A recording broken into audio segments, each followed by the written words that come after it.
Hi, this is Suraya from Ringgit Oh Ringgit and just wanted to remind you guys that the Crypto Kopitiam channel will move to a new channel soon, so stay tuned. First question would be like how to get rich with crypto.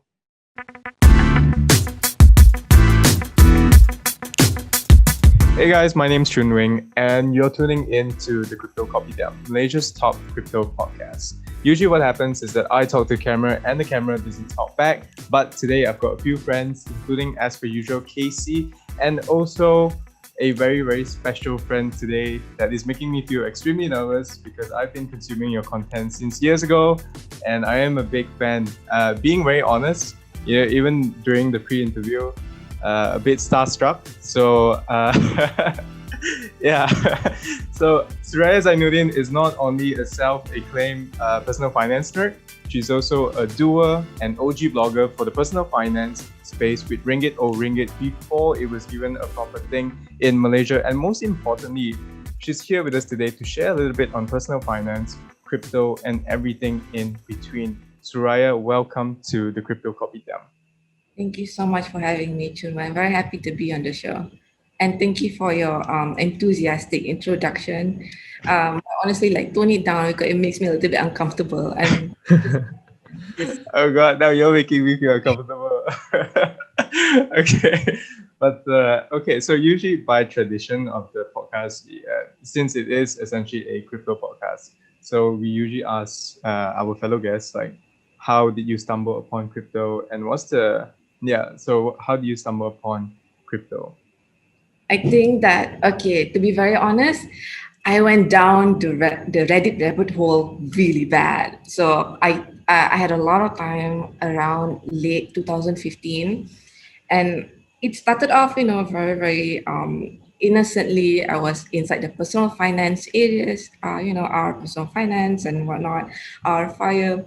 And then people were talking about crypto. I'm like, okay, what's that? A new asset class? I went in. I have been in there for what a good 6 7 years now. So I started off with Bitcoin, learned a little bit more about the ideas that came out from the community, related so much with the ideology behind the creation of this particular asset class. Loved the people who, it's so welcoming inside the community, and I've just been like part of it ever since. Yeah, I think a lot of people don't realize this, but you've purchased your I think you purchased your first Bitcoin sometime around December 2015. And that's like a long, long time ago. It's a very long time ago. And what has your strategy been ever since then? I mean, I've heard that your strategy has sort of evolved over time. Like, how has that changed and etc. Yeah, around that time, it was more or less, I started with accumulation with a lot of people. And then you also know like the basics of diversification. So I knew that I didn't want to put everything in one place. So I started thinking of, okay, if I can't, I was still trying to increase my income at that time. So the only other way is for me to work for it. And I actually got some jobs inside the crypto space. I was writing articles and received Bitcoin as payment. I was also at one time attached to a Bitcoin debit card company and was working as one of their one of their people. It was a very like small startup and was acting on their behalf for a few less than a year, but a few good months. So I experimented with the Bitcoin debit card during that time and earned my salary in crypto as well. And for the most part, I've been mostly accumulated my stash through earning from salaries and also from work that I've done. I see, I see. And if I'm not mistaken, the uh, how much of trying out crypto was to actually sort of educate the viewers on Ringgit or Ringgit and etc. So if I'm not mistaken, you started off talking about your crypto journey on Ringgit or Ringgit, correct? Correct. Yes. Right. So what was the talking a little bit about Ringgit or Ringgit, right? I think a lot of people found you through Ringgit or Ringgit as well. So what was really the inspiration behind, say, Ringgit or Ringgit actually? The inspiration was I've always been like a personal finance nerd even before it was, there's this whole culture about like talking about money is taboo, but in the underground, I've always been consuming personal finance content on Tumblr, writing about my budgets and things like that. And I made the jump from being employed to self-employed around more or less the same time, 2015. I started becoming a freelance writer, and I started a website to initially to put the articles that I've written, just so that future clients can hire me for freelance writing. So it's like a portfolio of sorts. But people started to give me positive feedback, and then when I wrote like a Bitcoin article, like a guide, that was around 2016, early 2016, I saw a huge surge of interest, and I've been connected to the crypto community since during that time. Yeah, so the last podcast uh, we have Aaron Tang on our podcast, and Chun Weng mentioned to me something about the fan mail story. I'm not really sure what's that. Can you brief some about it, Chun Weng? Yeah, so I don't think it's appropriate for me to say the story. I think it's better if Suraya were to actually say the story herself. Yeah. Can. Okay. Aaron and I are mutual fans of each other. He started his Mr. Stingy blog first, and he wrote about like personal finance, life, self development, and things like that. I wrote him a fan mail saying that, oh, hey, I really enjoy your work. At the time, I can't remember if I've already started Ringgit or Ringgit or not, but I think that he replied back to my email saying, he said thanks, and also he invited me for like a small meetup with like a bunch of other people, a bunch of other personal finance content creators. What I really like about him is even like from that time, he's very respectful. He was saying, we all know that like inside crypto community, so inside personal finance communities in general, like men kind of dominate the space. They like to talk about money more for some reason. And, he was very respectful. Even from that time, he was like, bring a friend or a partner if you want to during this event, which I really appreciated. And ever since then, we've been friends. So we have been in touch with our developmental milestones. I saw the video, the interview with Aaron, and he said that he chatted with me about crypto. I think that was like a wonderful chat. So I guess I did a good job because in the end he went into the space. So I think it's wonderful. Yeah, I mean, so what's it like to have that claim to say that, oh, I brought Aaron Tang to Luno. That, but you know what? I just share information, and this is something that's very, very important. It's like I don't want to claim credit for someone else's effort. So I told him about certain things, perhaps, but it was his own personal will and his own research. Like I'm not the one who is the only one who influenced him into a certain decision, and that's very, very important, even for like other personal finance or even just people in general. Like I don't want to claim that, oh, I'm the person who created this, who created that. For I real, for real. shared, people found value in it, and it helped them make a a decision. That's right. So you see, personal finance is actually a very nuanced thing. I get a lot of weird messages telling me that, oh, like you told me it's this or that and everything like that. And we always say it's non-financial advice because personal finance is very, very different for each person. And in fact, in one of your interviews, you mentioned that, hey, I try my best to give answers that are not, it depends. And yeah, and so is it okay if we elaborate a little bit more on that in whichever context that you prefer? Sure. Okay. Well, you are right in saying that I try my best to not give an it depends answer simply because I find it annoying, even though it's true. Um, I think like I spent the better part of my learning years being told by people like, oh, it depends, la, da, da, da, da. So they come from a very good place, but I just wish that they would just like get to the point to the yes or no, and then eventually, you get your maturity, and then you understand. No wonder they said these things. But I do have kind of like a few step process to understand like what will be a suitable answer for this for whatever audience. So for example, if someone who approaches me in the DMs and asks me questions like, oh Suraya, should I invest in crypto? Suraya, should I invest in Dodge? Right? Then I would have like a kind of few guiding questions. My one of my favorite things to do is to kind of like put the question back to them and say, oh, what do you think? Like, is it a good time? Like, what convinced you? What convinced you to want to invest in this? And then they would give like a more elaborated answer. Like, for example, oh, my friend told me it's good. Or like, if there's a rally going on, oh, it's because the price keeps going up. Let's say, for example, for Dodge or whatever, and then I would ask a few things like, is the how much capital are you is the capital that you want to put in, have you paid off your debt and things like that, and then only we will go on the final. Okay, so these are the things that you should be able to help you to make your decision. As much as possible, I don't give them a yes or a no. Another favorite thing that I like to do is just like give them There's a reason why I became a writer is because I'm lazy to layan people in the DMs. So I just give them like a link to my article. Nah, read. Now read. Section 3 will answer your question. So I get traffic, they get answer. It's a win-win solution all around. Oh god, maybe I should start writing. I just draw an article and then like, hey, yo, you can look at this. That's something I should consider, legit.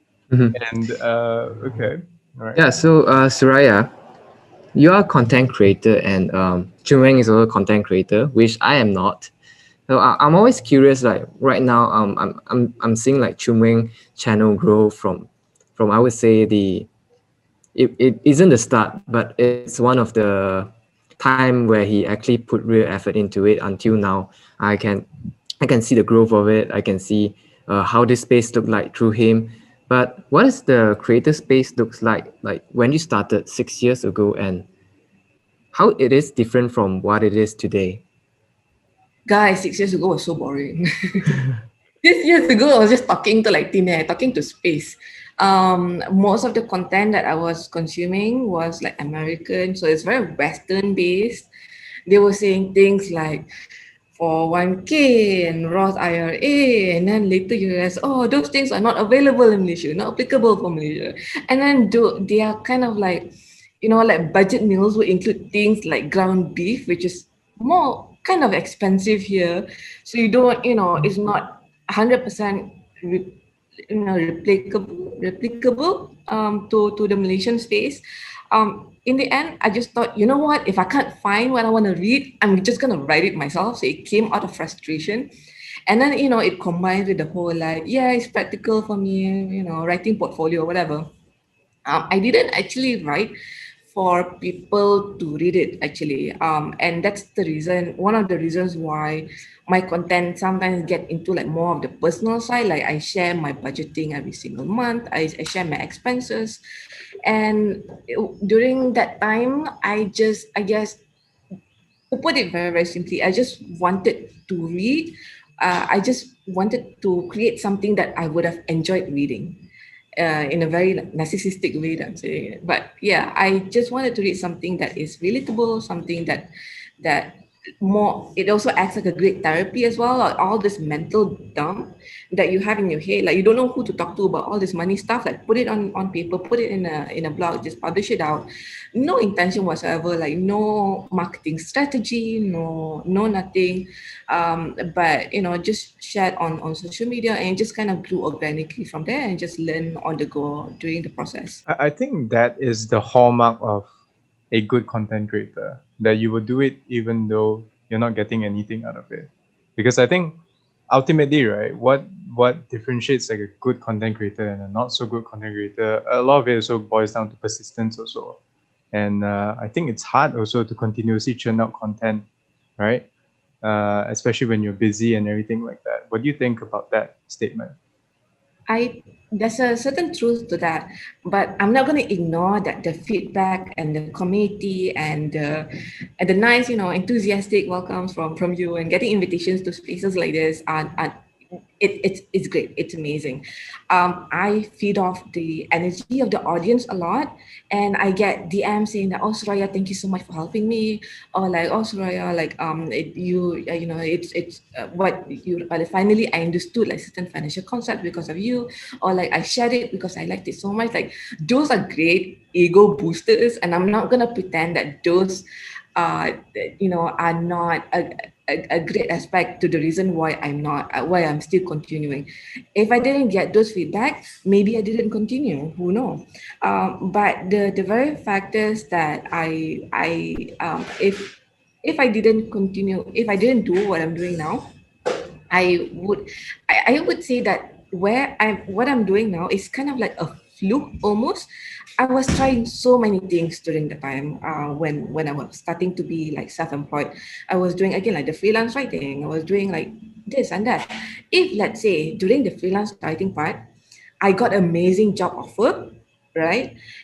And I took the job offer, then I wouldn't have been a full-time content creator. Then I would just be like another person who's doing a job, who's maybe doing this on part-time. I wouldn't dedicate enough time and effort for it. But it just so happened that during that time, like all the job offers were crap. So I continued in this line because I knew that I could make more by myself. Got So it. a combination of both. So you And bet. So you bet on yourself, lah, basically. oh, okay, sure. Yeah, I'll take it. Yeah, sure. Yeah, yeah, yeah. Not bad. Yeah, I mean, one of my favorite content creators is like the Pom podcast. He always says, just bet on yourself, and we look up to that kind of attitude actually. And so I guess looking back at the scene around like 6 years ago, it must be a totally different scene back then, because back then I think it's more of like a blue ocean, right? I would say like not many people were there, and there were very very few content creators, right? And that I think a lot of people were using blogspot.com and everything like that. But nowadays, nowadays, I think they were partnered with Nafnang or something like that as well. I remember. And then, but nowadays, the content creation economy is so congested, right? It's a totally different landscape and everything like that. I remember like coming out with content.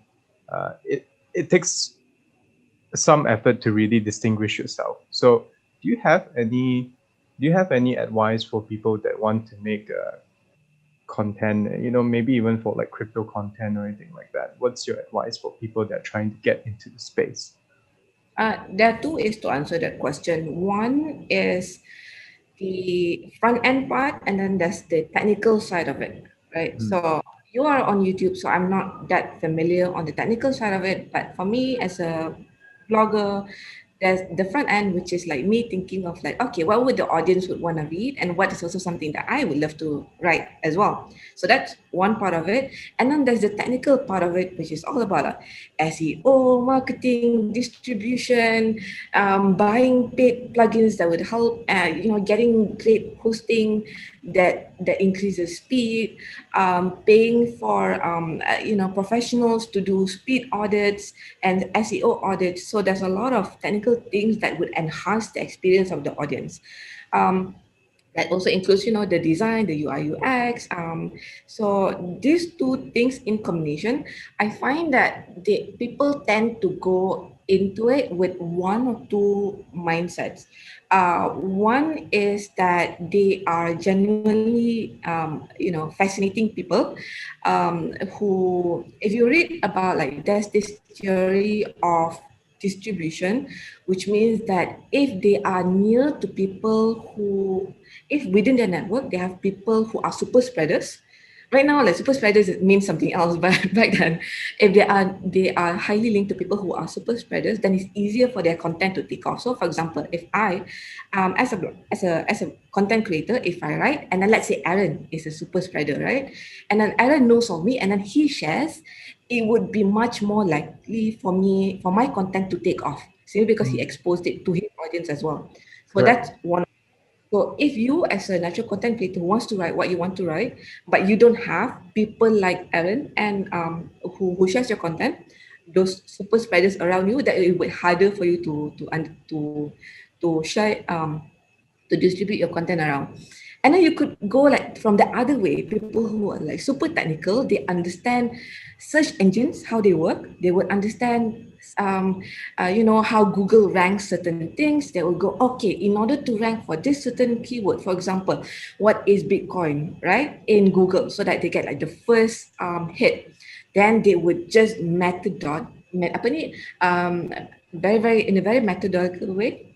They would write articles that answers every single question that the audience would possibly want to know, a very optimized version of maybe like 2 3,000 4,000 5,000 word article that would ensure that they are like at the top of it. Then that's another way to do it. So I think like a good content creator is a little bit mix of both. I started being like with this, I think like this type, and slowly learn from the other side. But I know people who are from the other side who slowly kind of like bridge over to the more like brand image as well. So I don't think that there's a way, the correct way to do it is just like which one is your preference.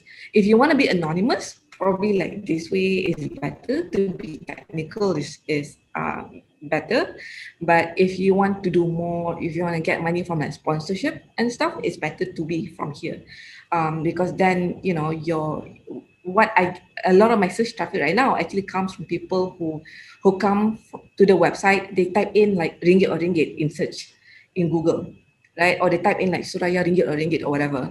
Then no one else can take that keyword away from me because they are specifically looking for me. Correct. So Yeah. pros and cons to each type of distribution.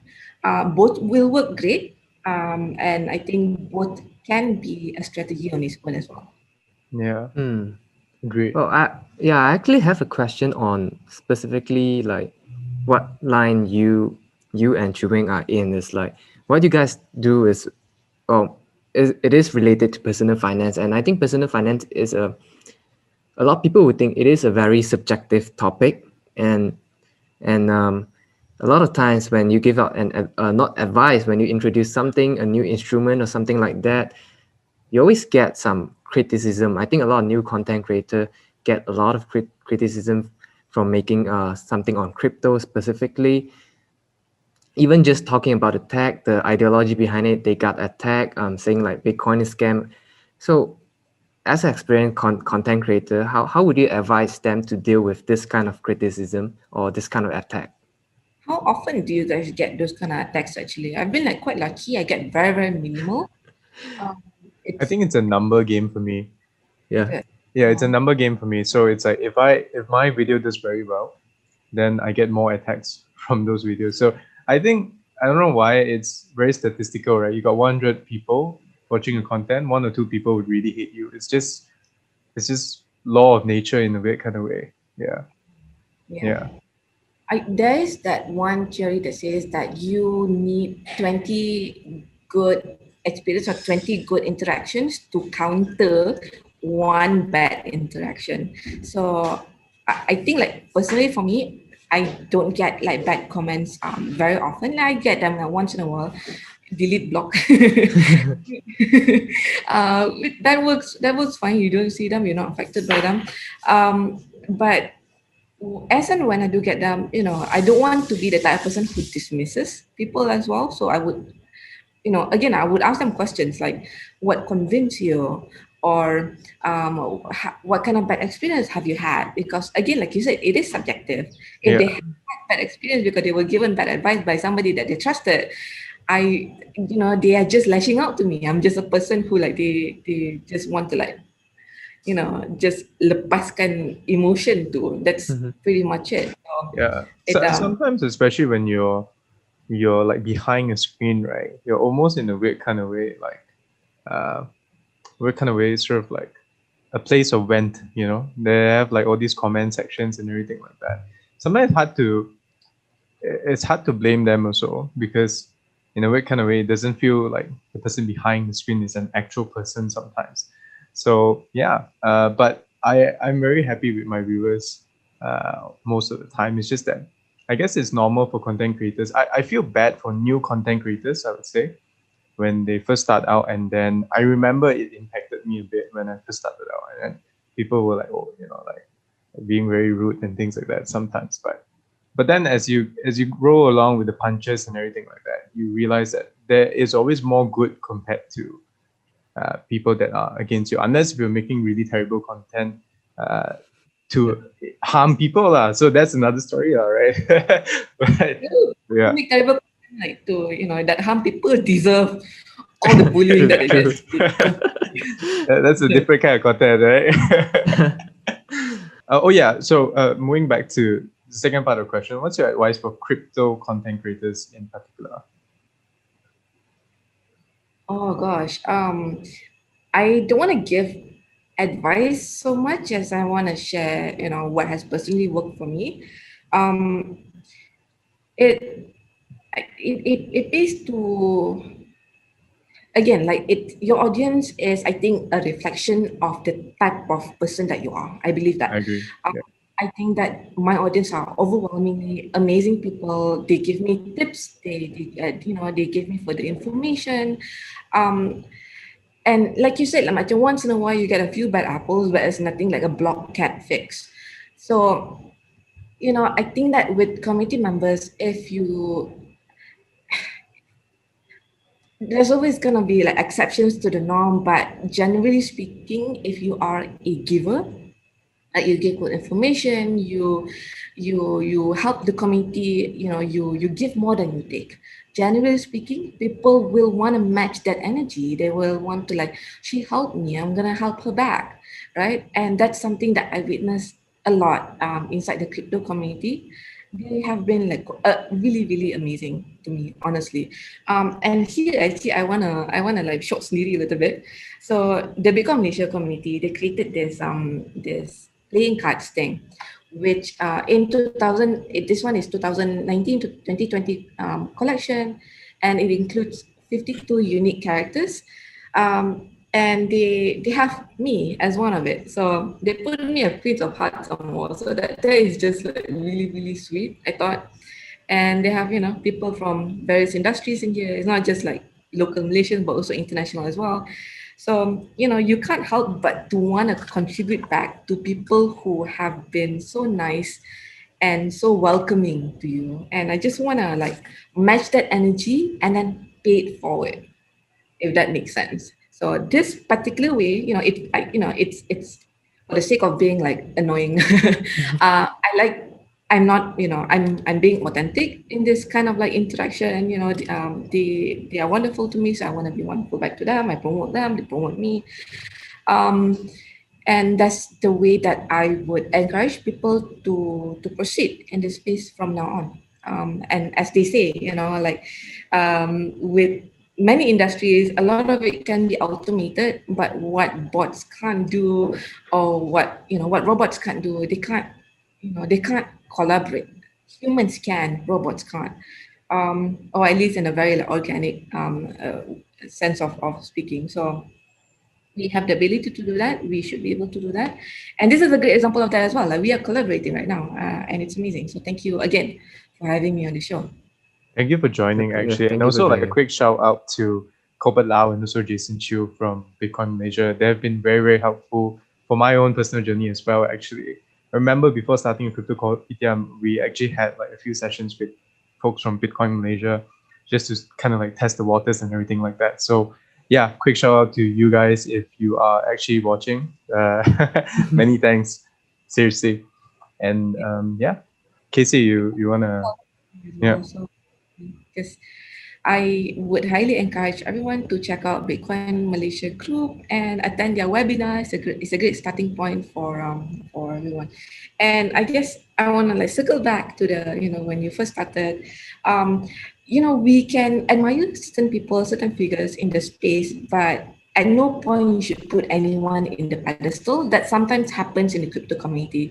Mm. People put Elon Musk on the pedestal and lose a bunch of money in the process, like so you can admire someone for their work ethics or like the things that they do, but never take their word as gospel, I guess. And that applies to any content creator as well. Like everyone's human, everyone makes mistakes, and sometimes you have no idea how certain advice might not work in your particular situation. So I guess content creators should encourage their audience to be more critical thinkers rather than like this very rigid, like top-down approach that we've been told, especially in Malaysia, in schools, right? This is how to do A, learn A. It's very exam-based. Like critical thinking is something that we can definitely incorporate inside our work. Got it. Noted. Noted. I think from my point of view, from my personal point of view, in terms of crypto content, I think a lot of it is very new in the space, and a lot of people might think that you're scamming or something like that. So I remember coming up with my videos like on projects like X Infinity, or like or like uh, or like any form of crypto instruments. I think a lot of people find it very hard to believe because the traditional benchmark of things is very, very different. So I guess in a weird kind of way, you have to balance between how do I get audiences attention, but also at the same time be genuine about like your content, because it's a very fine line of balancing, I would say, when you're coming up with crypto content, and you gotta be genuine from the start, because if you make any content that is a bit scammy, I think it's over for you. Yeah, in the crypto content space, I would say. But yeah, that's not a very good strategy. Okay, so on to another section. So talking about that a little bit, I think a lot of people that comes into crypto and stuff like that. We always heard a lot of words like specifically people love to say Moon, Dogecoin will go 100x, go big, go or go home, go all in. They always love to say something like this. And on your post, you have always been someone like that's really responsible with your money expenditure. Uh, expenditure is actually okay, but with within a limit. That's what you always say, and you're always the voice of reason. So there's a contrasting ideology between these crypto people, and I mean you're in the crypto space as well, and the audience wise, specifically a lot of crypto people. I think there's some clash on the ideology itself. So how do you deal with that, and how do you personally integrate crypto into your portfolio? I mean, I agree with you that there are definitely people who have this all-in mentality, and it's not it's not specific to crypto as well. You know, it happens. It's a fault of human nature. It's a fault of human psychology. It happens with other types of investments as well, and even opportunities is the go big or go home type of mentality. I think that risk is fine. Taking risk is fine, but especially right now in this point of time, not everyone can afford the consequences of not, you know, the risk not returning back on Mhm. profit. So for some people, when if their risk, makes them money, okay, fine, great. So there's that survival bias that happens, or let's say, it's not just, if in crypto, people would say something like, oh, I invested in X token, I made 1000X. But even in other spectrum, people would go like, oh, I started my business with credit card, and now I made like thousands or millions of ringgit. So that happens as well. Um, but right now we are witnessing this huge wealth inequality trend where more and more people can't afford to their risk not returning a profit. Therefore, I think it is simply irresponsible for people to assume that taking risk or taking unnecessary risk is something that everyone should do. You want to take unnecessary risk if you have financial support network, if you have family who can still like take you in. If you have nothing, that's a different story. But if you have nothing and then you read content that says oh, you should take risks and this and that, if it doesn't work out for you, like what then? What happens then? So now more than ever, we should be aware that there are this kind of polarizing, very binary thing. Macam last time, there's a big middle class category in Malaysia, and maybe even like all over the world, but also we can see in Malaysia. And middle class, the middle class have a little bit of like cushion, right, to absorb whatever financial losses. Now middle class is like, we have all seen the news that a big percentage of the M40 have now gone down to B40. So it is, again, as a content creator who knows this kind of statistics, we can't no longer give risky information without knowing what the audience might possibly do with that information, without giving them the whole picture. Like, we have always have this responsibility of like making them remember that it's okay to take risks, but you just have to be aware that you must have plan B, plan C, plan D, plan E, in case it doesn't work out. And I think people don't like to hear that. Um, but at least you have done your responsibility, at least you have done your dues. So I remember that a couple of weeks back I was talking to some people and online, and that I was sharing this one trader, a stocks trader, and she advised that at any one point she doesn't trade more than 10% of her capital. And then people would come back and say things like, oh, it depends on how big is her overall capital. People just really want to justify, that you can trade more than what you can afford, um, or you can make this unnecessary risk. So like what you say lah, I don't see myself as like this voice of reason or whatever, because I still make stupid mistakes here and then. I'm not unaffected by FOMO. I am not. I still wish I bought more when back in 2015. But it is what it is. I wish I didn't spend some of my crypto during that time. So it is what it is. But just have to like put it at the as a disclaimer always, and where possible, give people alternatives, or like a safer way of making profit. So let's say a trader comes to me and say that, oh, I want to do this or do that or do this, and I'll be like, have you explored DeFi? Right? Or have you, I noticed from your profile that you do gaming. Do you know about Axie? So I give them a link to that. Like, it's another way that might be, instead of like learning trading from scratch, at least maybe you can use some of your gaming skills that you already have in order to earn an income or get Mhm. profit. Yeah, I think there is a general sentiment whereby people are not interested in things like, oh, I grow my income by like 10% per year or 20% per year. People want to hear about the moons, or 10x, 100x. People just want to justify those things. But yeah, but if you were to do it right for crypto investments, it can actually be a very, very safe way of doing it as well. So I was just wondering, how do you like integrate crypto into your personal portfolio actually? Are you willing to share on that and etc.? Yeah. I mean, it used to be like 10% of my portfolio, and then it just ballooned. So now it's about like 90 over percent of my Oh my portfolio. god. Jesus. Uh,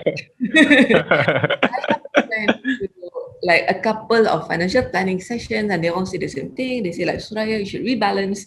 But again, like I'm gonna say, like, I'm human. I'm not immune to feeling like FOMO. Like, even the money that the crypto that I spent before, I wish I didn't spend it. Mhm. So right now, what I have made peace is the amount that I have, the amount of fiat that I have can sustain me for at least a couple of years if anything goes wrong with crypto. Got it. So that helps me to like put things in perspective a little bit. And I mean, like, touch wood, like touch freaking wood. If anything happens to it, I can still I believe that I have accumulated enough skills, not just with my active income. I can still do freelance work, writing work, consultancy work. I can still do content creation. I can still use the knowledge that I've learned from the crypto space to make an income. I don't want to be in that position, but hopefully I'm able to recover my losses if I made a loss. I think we should probably archive what you said in like the last sentence, because I think that's something that everyone needs to know. Like, oh, I have enough yet to sustain myself. Some people really put everything into crypto, so be careful out there, guys. So okay, and throughout your journey, all right. So I assume that you have probably answered a lot of the most common questions for crypto, right? So we have some of the most common beginner questions for crypto that Casey and I get all of the time.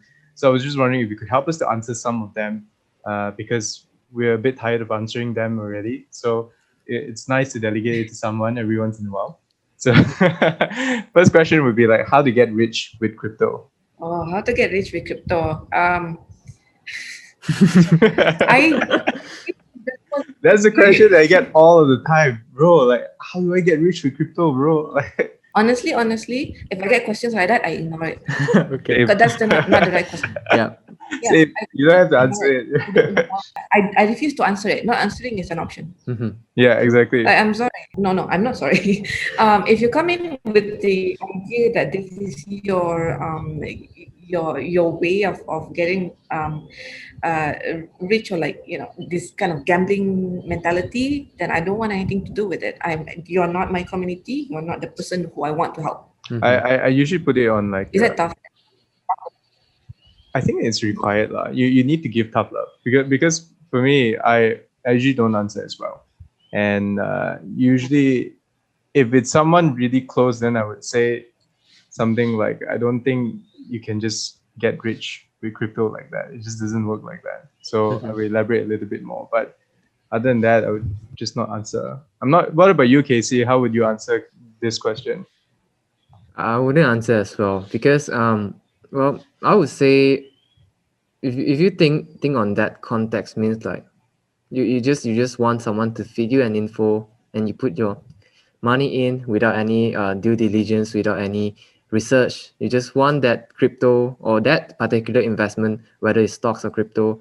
When you say something like this, you just want it to moon. You just want it to go 100x, 10x or something to make you rich. But for me, I think it's always that in order, I wouldn't say get rich, but in order to gain a return, there's always you need the amount of knowledge to justify it. You can get lucky one or two times, but that isn't the the best way you can do it.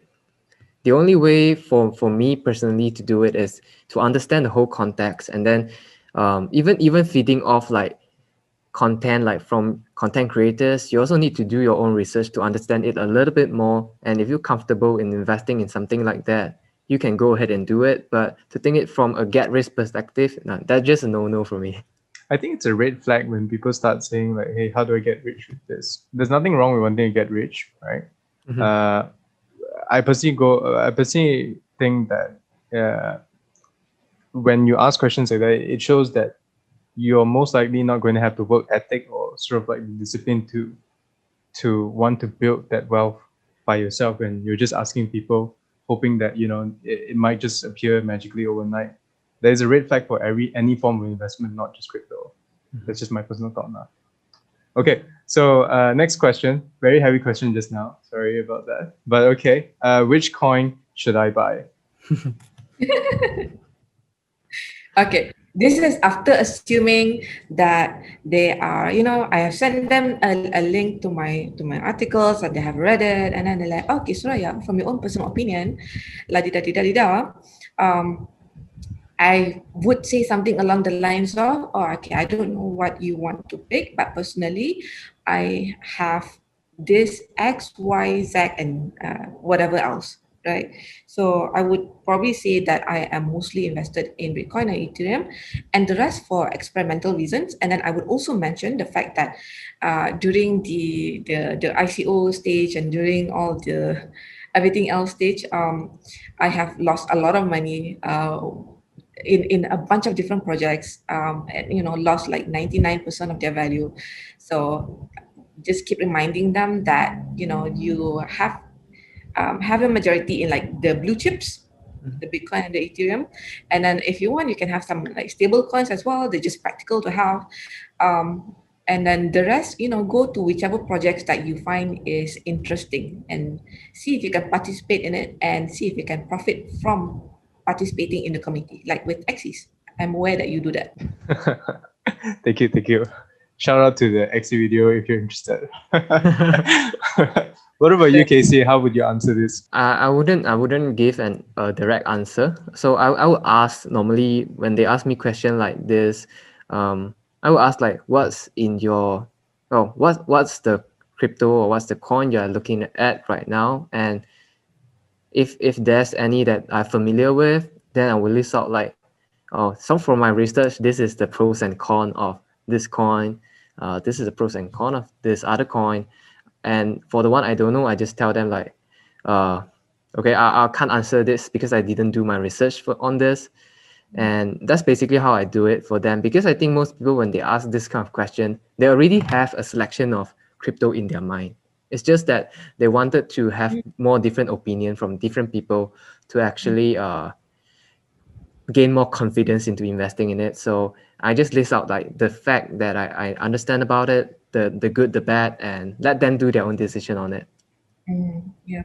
The fact that right now, so you are assuming that okay, if someone is new and then they have done the research, and then someone who's like familiar, they just want access to more cryptocurrencies. In Malaysia, we have like 5 regulated ones. So assuming someone who is new, would just like point out, SCCA got 5 legal ones, pick from there. Yeah. And then sometimes if they come back and say, okay, can I get like certain ones that are not, then it would go into like a whole discussion into like, let's say, why is Dodge not regulated by SC, and then it goes into like a whole It's a whole rabbit hole. Yeah, a whole sleepless discussion. And one final question would be: is it guaranteed that my money is safe in crypto? There's no guarantees. No, these scams nowadays are so like high end. The other day, someone, just I think a couple of days ago, someone put a warning on Twitter about, be careful of receiving money inside MetaMask, because it would it would trigger an action where it would drain out all of your money in MetaMask. That is scary. Yeah. So I think that, and then someone else was saying, don't use your main email address as your account links to crypto. There's just a bunch of, if you're someone who's not familiar with digital security, I would say like stay away from crypto. And assuming you're not willing to learn, stay away from crypto, because like there are so many ways to lose money in this space. This is like legit. Like I'm quite scared sometimes of losing my funds. That's probably one of my worst nightmares. I think I would always tell people that every form of investment comes with a risk, but more so with crypto. So you have to do your own research, unfortunately. We can give suggestions, but not answers. So there's that. And I think that's pretty much the end of the podcast, right? Okay, so we're now moving into the non-financial advice section of the podcast, as we usually do. Once again, everything said here is not financial advice. You should do your own research all the time. This is just our personal opinion. So yeah, please. Okay, so as per usual, we usually ask people what the top 5 Luno coins for you. I would to put it in ranking, and again, like you said, like not financial advice, I will go with the classic, Bitcoin, Ethereum, number 1 and number 2. I think Ripple is shit. Oh no. Number 3 and number 4 is like whichever lah, Bitcoin Cash or Litecoin. I have no particular like, I have very neutral feelings for them, but like Ripple is shit. Wow. Wow. Wow. That was the most direct one we've ever had. Yeah. But that is actually a pretty standard. Well, I mean, different people have different opinion. That's actually a answer that a lot of our guests before this actually have the same one. I think it's just the different in ideology and stuff that Ripple doesn't really fit into that part of ideology of what we most in crypto space really wanted. Okay, and that's a wrap. Thank you so much, Suraya, for joining the Crypto Kopitiam. So at the end of the podcast session, we usually will allow you about a certain amount of time for you to plug whatever it is that you want to plug. Tell us what's going on with your life and anything like that. If there's anything you want to plug, the floor is open for you. Well, the only thing that I want to plug right here is the Crypto Kopitiam channel. If you haven't liked or subscribed, please like and subscribe. Like this video as well, and tell us in the comment section who you want to get as guests for future shows. If you enjoyed me and my commentary, let them know as well. Maybe they will get me for another session. Who knows? But otherwise, check out my website at ringgit.com. I not only cover crypto but also other types of investments in Malaysia. I also cover a lot of topics from debt management to not just investment but also debt management and also income creation and all those good stuff. So would appreciate support. Please check out ringgit.com. I've been Check checking it it out out. since like 2017 or something like that. I'm aware that Ringgit Oh Ringgit started in 2015. But yeah, thank you so much for joining the podcast, Suraya. And that is a wrap. Thank you.